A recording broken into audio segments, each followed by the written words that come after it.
ఎన్నికల్లో కాంగ్రెస్ నాయకుల మోసపూరిత మాటలు నమ్మితే రాబోయే రోజుల్లో అరీకోస పడాల్సి వస్తుందని పెద్దపల్లి మాజీ ఎమ్మెల్యే దాసరి మనోహర్ రెడ్డి అన్నారు.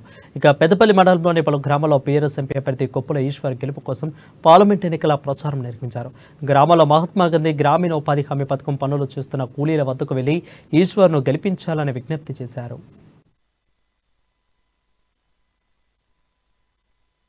లైట్ పెట్టిండా, ఈ రోడ్లు వేసిండ్రా, కానీ జనం ఎందుకో వాళ్ళు ఇత్తనాన్ని నమ్మి వాళ్ళకు ఓటేసారు, మోసపోయినారు. ఈసారి అటువంటి మోసానికి గురి కావద్దు, అటువంటి మోసపోవద్దు. మీరందరు దయచేసి ఒక్కటే మీ అందరికి పేరు పేరు దండం పెట్టి చెప్తా ఉన్నా, ఈసారి కారు గుర్తు కోటేది, ఈసారి కారు గుర్తు కోటేది. కారు గుర్తు కోటేస్తేనే కాంగ్రెస్ వాళ్ళకు సురుకు తగులుతుంది. ఇస్తానే అన్ని ఇస్తారు, ఏవైతే ఒప్పుకున్నారో అవన్నీ ఇస్తారు. కానీ ఇప్పుడు ఏం చెప్తాను వాళ్ళు, ఇప్పుడు ఏమో మేము ఆగస్టు 15కి ఇస్తామని చెప్తాను, ఇప్పుడు ఇస్తేనే అప్పుడు ఇస్తామని, ఇప్పుడు ఓటేస్తేనే అప్పుడు ఇస్తామని చెప్తాను. ఇట్లా కూడా బెదిరిస్తాను, ఇట్లా కూడా బెదిరిస్తాను. అందుకే చెప్తానా, వాళ్ళ మాటలు నమ్మి మోసపోతే మొత్తం పోతుంది.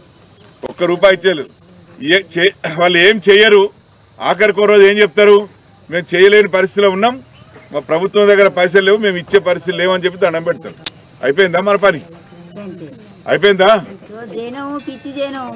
ఇప్పుడు వాళ్ళు మోసం చేసి ఓట్లు వేసుకొని కుర్చీ